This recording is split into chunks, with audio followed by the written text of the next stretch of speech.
Jisim per unit luas sejenis kepingan logam ialah 3 kilogram per meter persegi.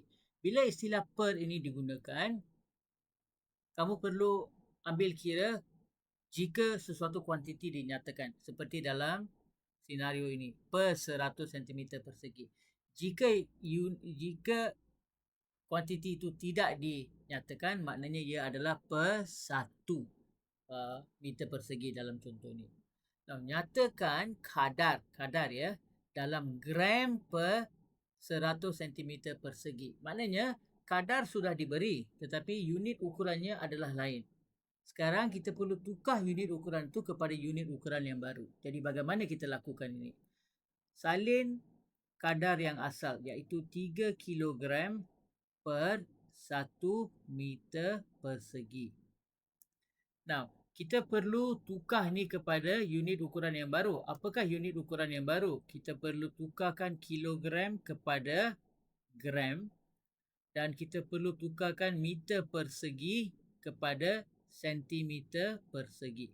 Jadi kita perlu tahu apakah kadar penukaran kilogram kepada gram. Ia adalah darab 1000.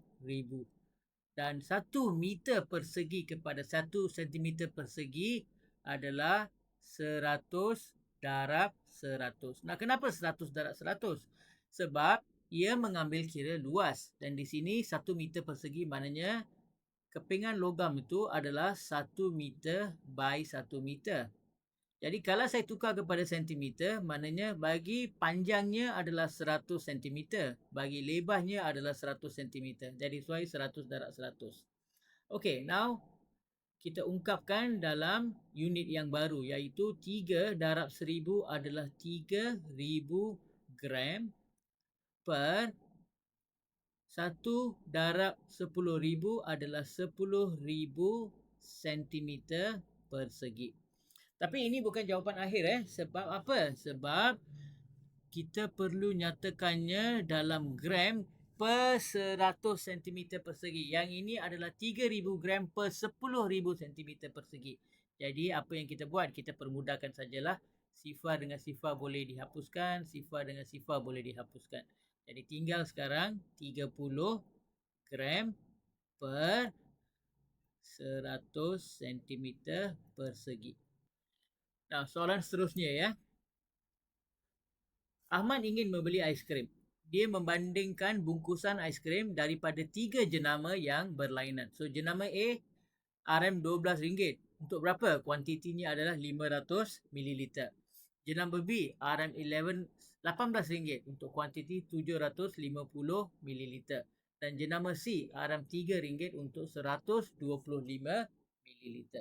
Jadi, kita perlu bantu Ahmad untuk menentukan jenama aiskrim yang mana paling menjimatkan. So, bagaimana kita boleh buat pembandingan? Kita lihat apakah kadar. Di sini kadar bagi setiap RM1 berapa kuantiti yang kita terima atau berapa mililiter yang kita terima. Jadi, saya akan bandingkan, saya akan ambil kadar bagi jenama A.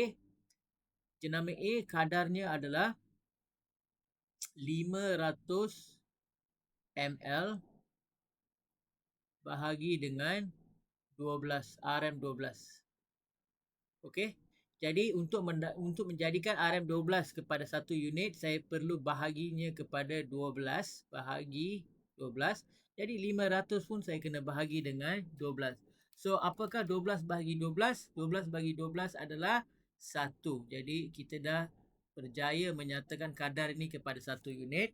Dan 500 bahagi 12 adalah 41.67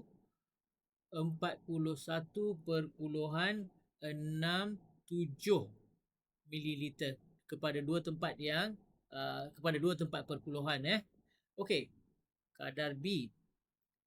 Jenama B pula adalah 750 mililiter dan harganya adalah RM18. RM18. Jadi kita buat yang samalah. Kita bahagikannya dengan 18. Kenapa saya bagi dengan 18? Kerana saya nak jadikan RM ini kepada RM1. Sebab saya nak lihat bagi RM1 tu saya dapat berapa. Jadi 750 bahagi dengan 18. Saya dapat 41.67 ml. Okey, jenama C pula. Jenama C ialah 125 mililiter bahagi dengan RM3 ya. So kita bahagikan dengan 3, bahagikan dengan 3, saya akan dapat RM1 per 125 bahagi dengan 3. Saya dapat 41.67 mililiter. Jadi sekarang kita boleh nasihatkan Ahmad yang dia boleh memilih mana-mana satu jenama A, B atau C kerana kadar kuantiti yang dia terima atau kadar aiskrim yang dia terima adalah sama bagi setiap ringgit yang dia belanjakan bagi ketiga-tiga jenama.